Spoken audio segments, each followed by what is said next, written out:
जिस तरह से अमित शाह को यहां पर कई चुनावों की समीक्षा करते हुए देखा गया है, चाणक्य माना जाता है बीजेपी को, अमित शाह को बीजेपी का। लेकिन अब जिस तरह से आने वाले समय में कई राज्यों में विधानसभा चुनाव भी होने हैं, सबसे करीब चुनाव हरियाणा में ही है जो विधानसभा चुनाव होने 3 महीने का अंतर रह गया है। ऐसे में अगली समीक्षा क्या होगी? क्योंकि जिस तरह का समीकरण अभी बनता हुआ नजर आ रहा है, निश्चित तौर पर बीजेपी के लिए ये मामला दिन पर दिन चुनौतीपूर्ण होता जा रहा है। चाहे भले ही सरकार बीजेपी बना ले, लेकिन जनता के मन में जो विश्वास की कमी होती जा रही है लगातार, उसकी भरपाई कैसे करेगी? क्योंकि अगर यही हिसाब बनता रहा तो निश्चित तौर पर अगला जो चुनाव होगा लोकसभा का, उसमें बीजेपी को हार का सामना भी करना पड़ सकता है।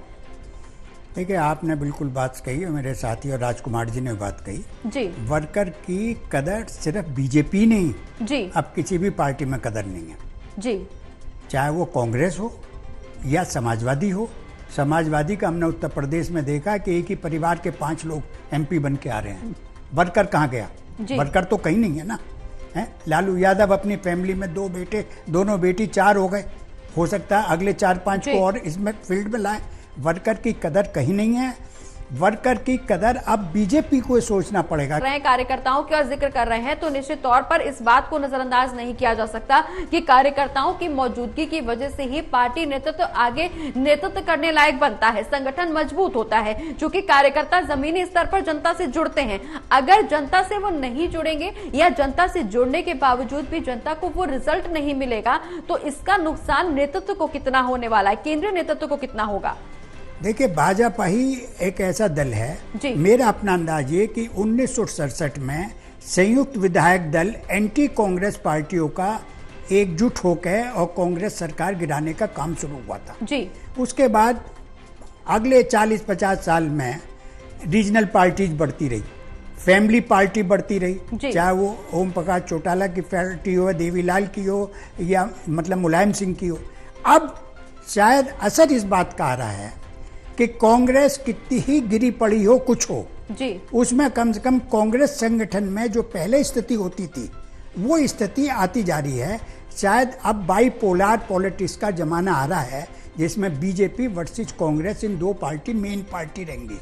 बाकी पार्टी की दुखी कहीं होगी, उसकी ज़्यादा रेलेवेंस नहीं होगी। मेरा मानना ये असेसमेंट है, मेरा सोचना है, मुझे नहीं पता।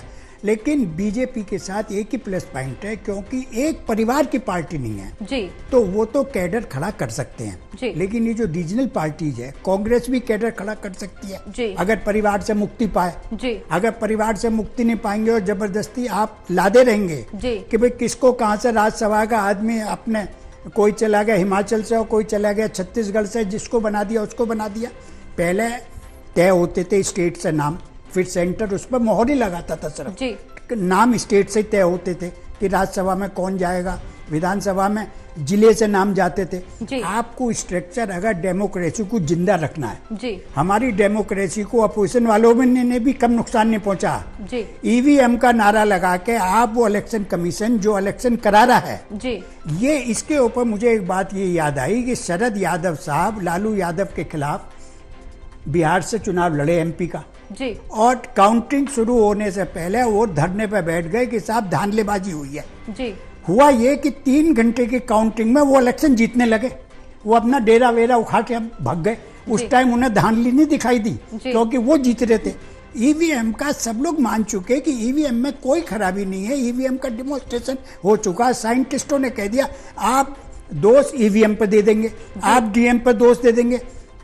मुझे बतलाया, मेरे साथी हैं यहाँ भी हैं, राजकुमार जी हैं जी, डीएम का या इलेक्शन ऑफिसर का किसी इलेक्शन में क्या रोल है सिवाय एक रोल के जो कि बाई इलेक्शन में हो सकता है। वो रोल ये हो सकता है बाई इलेक्शन में कि आप कुछ क्षेत्रों के अंदर पुलिस से ज्यादा पुलिस वहां लगा दें और लोगों को हैरेस करें कि आप अपने कार्ड दिखाइए। वो भी सिलेक्टेड एरिया में हो सकता है। लेकिन इतने बड़े इलेक्शन में इतनी बड़ी पुलिस, इतना बड़ा ये मतलब वो साम्राज्य होने के बाद में कोई डिस्ट्रिक्ट एडमिनिस्ट्रेशन ये चाहे कि अब लोग कह देते हैं। एक साहब ने एक बात कही कि साहब यूपी में पिछली बार जो है 32 सीट ऐसी थी कि जो क्लोज कंटेस्ट में थी जी, मान लिया जी 32 है, बीजेपी 32 सीटों पे आगे बढ़ी, क्लोज कंटेस्ट थे उनमें जी। तो ये तो बतला दो 8 सीटें बीजेपी ने वो भी हारी जिनमें क्लोज कंटेस्ट था जी। उसको नहीं बतलाएंगे। हम आंकड़ों के खेल में वो आंकड़े जो हमें सूट करते हैं वो तो हम बतला देते हैं जी। और दूसरा कह तो आप उसको कह देते हैं मोदी भक्त, तो तुम तो जी। भाई आप हकीकत तो बर्दाश्त करिए, लेकिन हम लोगों को सबको सोचना पड़ेगा, खास तौर से मीडिया को भी। बहुत सारे लोग यूट्यूब चैनल बना रहे हैं, मोदी विरोध करना जो है जी, क्लिनिकल विरोध करना ही कि आपको सिर्फ विरोधी विरोध के नाम पे विरोध करना है, चैनल चलाने हैं। फॉरेन कंट्रीज से पैसा आ रहा है जी, उनकी वजह से यूट्यूब चैनल चल रहे हैं जी।